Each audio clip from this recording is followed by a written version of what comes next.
Shalom, kembali lagi saya, Pastor Samuel, menjumpai keluarga besar Rema dalam program kita ini, Rema Restorasi melalui Anugerah Alkitab. Pentingnya saudara-saudara kita senantiasa membaca, merenungkan firman Tuhan. Karena firman Tuhan itu adalah pelita bagi kaki kita dan terang di jalan hidup kita. Berapa banyak orang saudara-saudara yang dikuasai oleh kedagingannya saudara-saudara. Bahkan seringkali banyak juga orang-orang yang percaya saudara-saudara atau mengaku diri sebagai orang-orang yang pengikut Kristus dikuasai oleh nafsu dunia. Dikuasai saudara-saudara oleh roh-roh dunia ini saudara-saudara. Tidak dipimpin oleh roh Tuhan. Oleh karena tidak hidup di dalam kebenaran firman Tuhan. Karena tidak mau berada di bawah otoritas Allah. Otoritas Allah yaitu firman Allah. Dia memberi dirinya dipimpin oleh keinginan-keinginannya sendiri. Dia memberi dirinya saudara-saudara untuk dikuasai oleh nafsu-nafsu dunia. Roh-roh dunia ini saudara-saudara, dan seringkali saudara-saudara dia diperhamba oleh semua nafsu-nafsu itu. Sehingga saudara-saudara selalu bersungut-sungut kepada Tuhan. Selalu merasa kalau doanya tidak dijawab, wah tidak ada Tuhan barangkali. Mengeluarkan kata-kata yang menyalahkan Tuhan selalu. Lalu marah-marah kepada orang lain hanya karena dia marah kepada Tuhan. Bahkan kadang-kadang ada orang yang langsung begitu marah kepada Tuhan, saudara-saudara. Ini karena tidak mau betul-betul dibimbing di dalam kuasa firman Tuhan. Nah, hal ini dialami oleh orang Israel, saudara-saudara. Di dalam Bilangan pasal yang ke-11, kita melihat di sana. Demikian kita membaca dalam firman Tuhan Bilangan pasal 11. Pada suatu kali bangsa itu bersungut-sungut di hadapan Tuhan tentang nasib buruk mereka. Dan ketika Tuhan mendengarnya, bangkitlah murkanya. Kemudian menyalalah api di antara mereka dan merajalela di tepi tempat perkemahan. Lalu berteriak-teriaklah bangsa itu kepada Musa, dan Musa berdoa kepada Tuhan, maka padamlah api. Sampai di situ dulu, saudara. Mereka bersungut-sungut kepada Tuhan, dikatakan di sini tentang nasib buruk mereka. Coba kita berpikir baik, saudara. Kalau saudara baca perjalanan orang Israel, saudara-saudara, nasib buruk mereka, nasib buruk yang mana yang dimaksudkan? Mereka diperbudak selama 400 tahun lebih, saudara-saudara, di tanah Mesir. Dan mereka berteriak-teriak kepada Tuhan, berseru meminta kebebasan. Dan akhirnya Tuhan menolong mereka. Tuhan mengirimkan Musa, dan dengan tanda-tanda dan mujizat-mujizat yang ajaib. Bahkan mujizat yang terakhir, saudara-saudara, Tuhan nyatakan satu perkara yang luar biasa. Di mana anak-anak sulung Israel karena ada darah di ambang pintu mereka diselamatkan. Mereka keluar dari sana. 400 tahun lebih, saudara, bukan waktu yang singkat. Sudah sekian generasi yang habis dan mereka di sana hanya jadi budak. Dan Tuhan lepaskan, Tuhan bebaskan. Dan ketika mereka keluar dari tanah Mesir, mereka tidak keluar dengan tangan kosong. Tuhan membuat orang-orang Mesir, saudara-saudara, bermurah hati dan memberikan harta kekayaan mereka, emas, perak, dan yang mereka minta ambil dari orang-orang Israel. Ketika orang-orang Mesir, ketika mereka keluar dari tanah Mesir, tanah perbudakan itu, luar biasa, saudara-saudara. Mereka keluar dengan kelimpahan. Mereka betul-betul 100% dilepaskan dari tangan Firaun. Dan Tuhan menunjukkan bahwa pasukan Firaun ditenggelamkan untuk selama-lamanya. Saudara yang saya kasihi di dalam Tuhan Yesus Kristus. Ketika mereka tidak ada jalan, Tuhan membelah laut. Bukan perkara yang mudah tentunya. Tetapi bagi Tuhan apakah yang sukar? Tuhan memelihara di perjalanan mereka. Tuhan membuat ketika mereka merasa tidak ada air, Tuhan beri air dari balam batu. Air yang pahit Tuhan buat jadi manis dan mereka bisa minum sepuas-puasnya, saudara-saudara.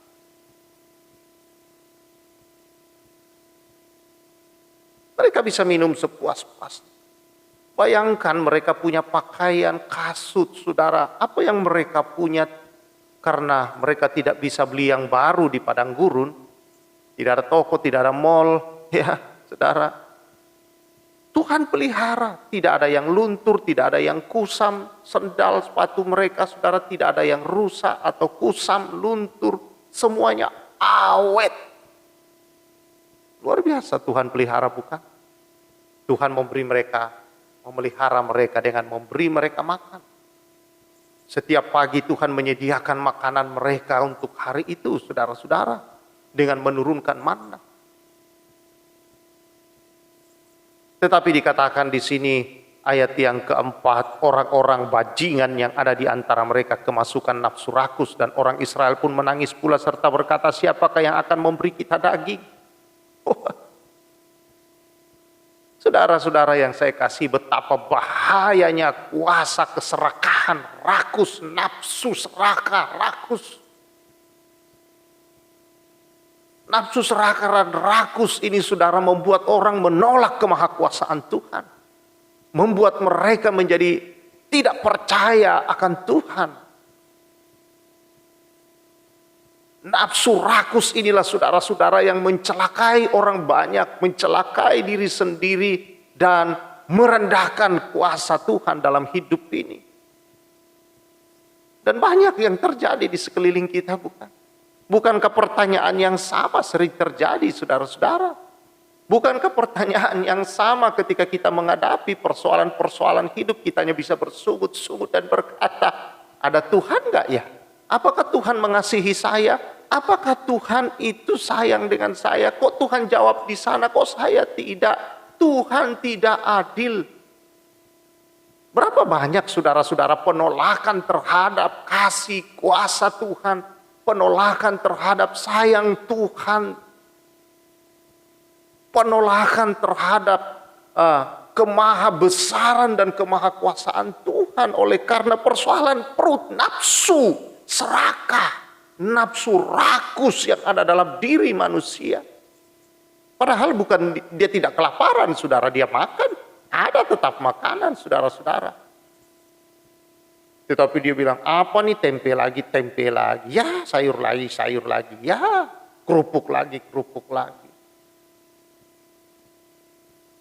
Saudara yang saya kasihi di dalam Tuhan Yesus Kristus, tidak adanya rasa syukur inilah orang mulai dikuasai nafsu rakus inilah, saudara-saudara, yang membuat orang buta terhadap pemeliharaan, persediaan, anugerah Allah dalam hidup ini, saudara-saudara.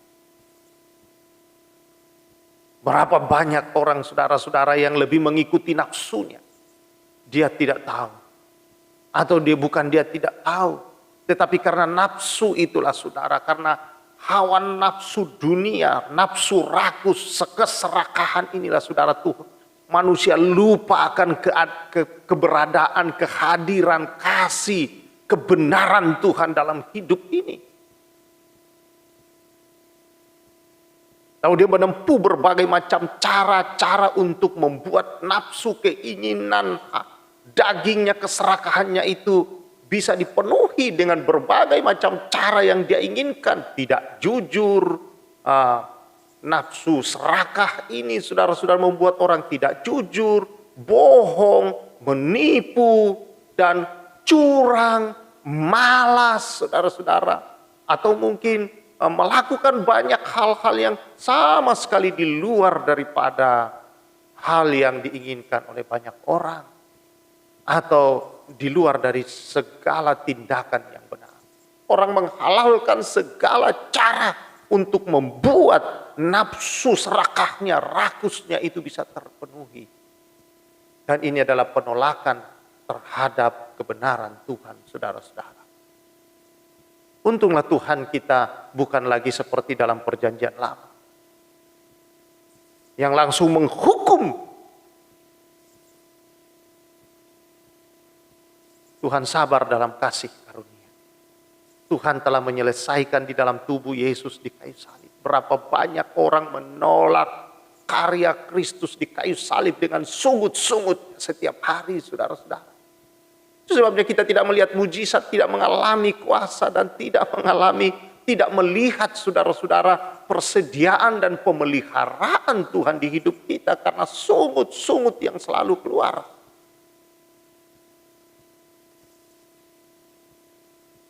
Kita lebih memberi diri kita dikuasai oleh nafsu rakus, serakah. Siapa yang akan beri kita daging?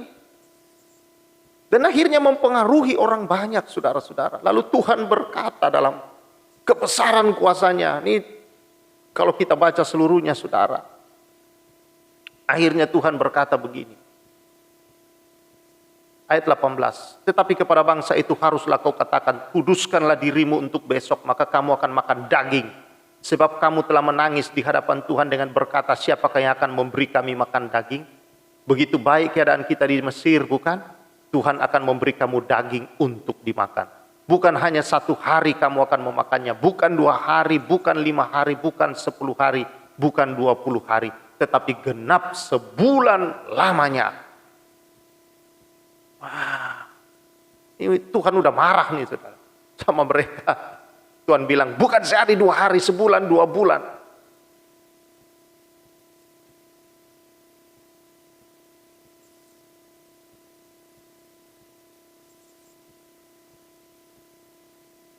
Nah, bukan sehari, 2 hari, 3 hari, 4 hari, tapi dikatakan sebulan lamanya. Musa bilang begini, wah, Musa terpengaruh, saudara-saudara. Lalu Musa berkata, bangsa yang bersama dengan aku yang jalan kaki saja 600.000 Tuhan. Belum yang lain-lainnya. Mau dapat daging dari mana memberi mereka makan sebulan penuh? Saudara yang saya kasihi di dalam Tuhan Yesus Kristus. Musa pun jadi ragu bagaimana cara memberi mereka makan. Musa lupa dengan perkara-perkara yang Tuhan buat di belakang. Betapa nafsu rakus, saudara-saudara, keserakahan bisa merusak seluruhnya. Menghancurkan keadaan yang ada. Syukurlah Tuhan adalah Tuhan. Dia bukan Tuhan yang dikendalikan oleh situasi manusia. Dia tetap Tuhan. Dan dia, saudara-saudara, Tuhan pengendali atas segala sesuatu. Tuhan yang berkuasa atas keadaan apapun. Adalah Tuhan yang sanggup. Dan Tuhan berkata begini kepada Musa. Ayat 23. Tetapi Tuhan menjawab Musa, masakan kuasa Tuhan akan kurang untuk melakukan ini? Sekarang engkau akan melihat apakah firman-Ku terjadi kepadamu atau tidak. Wah, pengaruh keserakahan begitu luar biasa. Dan kita lihat, saudara-saudara, mungkin itu lebih banyak di dunia ini. Saya kira 99% saudara-saudara itu menguasai orang daripada yang tidak. Bahkan orang-orang yang dianggap orang-orang yang sungguh-sungguh dan beriman kepada Tuhan pun terpengaruh, saudara-saudara, dengan keserakahan nafsu rakus ini. Dan inilah bahaya dari keserakahan, saudara-saudara. Nafsu rakus. Tetapi Tuhan berkata begini kepada Musa, masakan kuasaku kurang untuk itu semua. Sekarang engkau akan melihat apakah firman-Ku terjadi atau tidak. Yesaya 55 ayat 11 berkata, saudara, firman Tuhan yang keluar dari dalam mulutnya tidak akan pernah kembali dengan sia-sia. Dia akan melakukan seperti apa yang dia katakan. Ribuan tahun dia berjanji akan mengutus anaknya, dan itu digenapi. Yesus datang, Yesus selesaikan semua. Murka, kemarahan Allah terhadap dosa kita pun ditanggung Yesus di dalam tubuhnya di kayu salib. Itulah sebabnya di hari ini saudara, kalau saudara bersungut-sungut tidak langsung di kick seperti bangsa Israel, sungut-sungut kirim api. Coba kalau kita zaman sekarang sungut-sungut langsung Tuhan kirim api. Selesai dah. Setiap hari ada yang terbakar. Selesai. Setiap hari ada yang ditelan oleh tanah. Atau mungkin dengan cara penghukuman yang lain. Tapi Kristus telah menanggung itu semua. Jadi keadaan buruk yang dimaksudkan itu yang mana? Keadaan buruk yang saudara maksudkan itu yang mana? Tidak ada yang buruk. Tetapi nafsu serakah itulah, nafsu rakus itulah yang telah menguasai diri manusia saudara. Yang membuat manusia merasa Allah tidak adil, Allah tidak bertanggung jawab, Allah tidak mengasihi saya, Allah tidak sayang dengan saya, Allah tidak dengar doa saya, Allah tidak ini, tidak itu, tidak. Kita menolak Allah. Tetapi Allah dalam kasih karunia-Nya tidak pernah menolak orang yang datang. Apapun keadaan saudara, saudara sungut-sungut, saudara menyalahkan Tuhan, saudara menolak, saudara mengata-ngatai, menghina Tuhan. Tuhan tidak marah dengan semua. Kristus sudah tanggung segala kemarahan itu saudara-saudara di dalam tubuhnya. Di kayu salib Tuhan sudah berkata sudah selesai. Allah tidak marah lagi. Makanya dikatakan yang ada di dalam Kristus saudara-saudara tidak dihukum lagi. Tapi Allah dalam kasih sayangnya saudara selalu sabar terhadap kita. Karena itu jangan sia-siakan kesabaran Allah. Anugerah Allah, kesabaran Allah sekarang ini saudara. Jangan sia-siakan kasih yang sempurna yang Allah telah curahkan di hari ini dalam hidup kita. Apakah kuasa Tuhan kurang? Bagi Tuhan tidak ada perkara yang mustahil. Karena itu saya mau katakan saudara, bersama Tuhan tidak ada perkara yang sukar. Asal engkau bersama Tuhan. Tapi banyakkan orang bersama dengan nafsu rakusnya, nafsu serakahnya. Ingin itu, ingin. Padahal dia tidak butuh. Hanya karena egoismenya, gengsinya, keangkuhannya saudara-saudara. Dan ini mendatangkan pada akhirnya kehancuran atas hidupnya. Dan merusak banyak di sekeliling.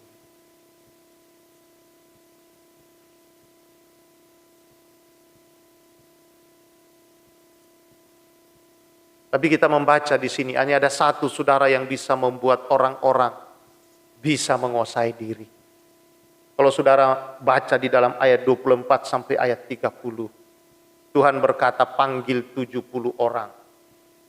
Daripada tua-tua bangsa untuk mereka berdiri di sekeliling kemah. Dan biar Tuhan turun atas mereka.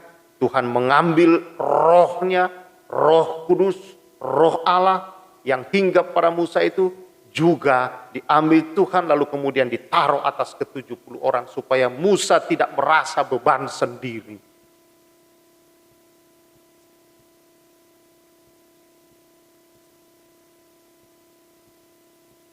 Kerjasama, tidak egois, tetap tidak mementingkan diri sendiri, tetapi dalam hidup ini seperti Kristus mementingkan kepentingan orang lain, saudara-saudara juga dalam hidup ini. Dan dipenuhi oleh roh Tuhan. Roh Allah memampukan kita untuk mengikuti kebenaran-kebenaran. Maka roh rakus, nafsu rakus, keserakahan tidak memenuhi orang itu. Kalau engkau memberi dirimu dipimpin roh Allah, roh kudus, maka roh gelojo, saya katakan roh gelojo, saudara itu roh rakus. Serakah tidak menguasai engkau. Tapi kalau engkau berkata untukku, bagiku, semuanya adalah untukku dan untukku. maka setan kerakusan mulai merasuk saudara dan akan membuat saudara tidak peduli dengan keadaan orang lain, kesengsaraan orang lain. Yang penting kesenanganmu sendiri, dan itu adalah roh setan rakus, serakah. Dan apa yang dikatakan di sini? Datang api Tuhan. Mereka berteriak-teriak ketika Tuhan datang dengan api. Dan Musa berdoa dan Tuhan reda dari keadaan itu saudara. Dan dinamailah tempat itu Tabera karena telah menyala api Tuhan di antara mereka. Saudara-saudara yang saya kasih, mari kita lihat hari-hari ini. Apakah kita ini dipimpin oleh roh Tuhan, firman Allah, kebenaran ini, atau kita dipimpin oleh nafsu rakus, keserakahan. Keserakahan berbahaya. Keserakahan menghancurkan hidup orang itu sendiri dan merusak banyak orang. Bahkan keserakahan telah merusak satu bangsa, jutaan orang. Musa bersama dengan bangsa Israel. Pada masa itu saudara, ketika kejadian ini kurang lebih 1 juta lebih orang. 1-2 juta orang saudara-saudara yang bersama-sama dengan Musa. Dan mereka semua terpengaruh oleh orang-orang bajingan yang dikuasai nafsu rakus.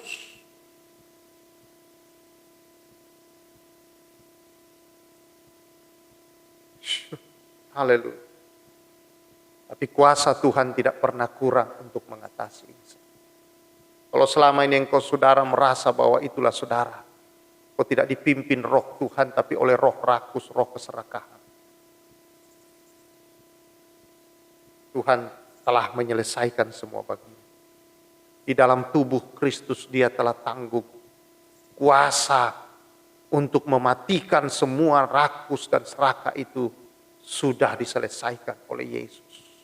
Sudah dicurahkannya ke dalam engkau. Kalau engkau membuka hatimu dan mulai memandang mengutamakan Tuhan dalam hidupmu. Tuhan sudah mengampuni engkau. Dia sudah mengasihi engkau jauh sebelum engkau tahu bahwa Tuhan mengasihi engkau. Dia telah mengampuni engkau jauh sebelum engkau minta ampun dan jauh sebelum engkau tahu bahwa engkau sudah diampuni. Tuhan telah mengampuni engkau karena dia telah mati jauh sebelum engkau lahir. Karena dia telah mengampuni segala kesalahanmu. Dia telah menanggung segala dosa. Dia telah menanggung segala kelemahanmu. Dia telah menanggung segala karakter burukmu di dalam dirinya dan menyalibkan di kayu salib. Dia sudah bangkit dan memberi kemenangan. Engkau disayangi jauh lebih dari apa yang kau pikirkan. Engkau dikasihi, engkau sudah ditebus. Harganya sudah lunas dibayar. Engkau bukan orang serakah lagi. Engkau bukan orang yang dikuasai egoisme lagi. Engkau bukan pembohong lagi. Engkau bukan pendusta. Engkau bukan penipu. Engkau bukan orang yang curang lagi. Kalau engkau di dalam Kristus, saudara punya kuasa kehidupan Kristus untuk berjalan dalam kemenangan dan dalam syukur, tidak dalam sungut-sungut lagi, saudara-saudara. Inilah anugerah. Karena itu hiduplah dalam kasih karunia yang Tuhan sudah selesaikan di dalam Kristus Yesus bagimu dan bagiku. Hanya itu jalan keluar kita, saudara, untuk tidak menjadi orang-orang bajingan seperti di dalam Alkitab tadi. Ayat yang keempat. Mari kita menjadi bukan orang-orang bajingan, tetapi orang-orang yang sungguh-sungguh dikenang semua orang, dikenang oleh surga dan neraka sekalipun dan dunia ini melihat kita bukan orang bajingan, tetapi orang yang hidup dipimpin oleh roh Tuhan. Haleluya. Tuhan memberkati kita semua. Mari kita bersyukur. Tuhan terima kasih. Anugerah-Mu besar. Kau melihat hati kami, hidup anak-anak. Biarlah ya Tuhan, roh Tuhan yang mulai menguasai kami. Biarlah kami sadar bahwa kami bukan lagi orang-orang berdosa yang dikuasai dosa, yang dikuasai kerakusan dan keserakahan. Engkau telah mati bagi kami ya Tuhan di atas kayu salib. dan telah mengalahkan semua nafsu itu. Maka kami memiliki hidup-Mu ya Tuhan, yang penuh kasih, belas kasihan, yang hidup tidak egois, tetapi kami memiliki roh-Mu, kehidupan-Mu ya Tuhan di dalam diri kami. Haleluya, terima kasih. Roh Tuhan bekerja, kuasa Tuhan penuhkan umat-Mu demi nama Yesus. Tidak lagi dipimpin oleh kuasa kedaging. Terima kasih. Kami sadar dan kami memberi diri kami hanya bagi kemuliaan. Darah Yesus menyucikan umat-Mu. Darah Yesus yang membebaskan. Darah Yesus melepaskan. Darah Yesus memberi kehidupan baru. Oleh darah Kristus Roh Kudus tercurah, mengalir penuh dalam setiap anak-anak. Dalam nama Yesus. Amin. Saudara, ingat. Engkau anak-anak Tuhan. Engkau tidak hidup lagi di dalam kuasa, nafsu, serakah. Oh, kita bukan orang bajingan. Orang-orang bajingan. Tapi kita adalah anak-anak Allah yang penuh kasih dan belas kasihan. Tuhan memberkati. Pastor Samuel menyampaikan salam restorasi.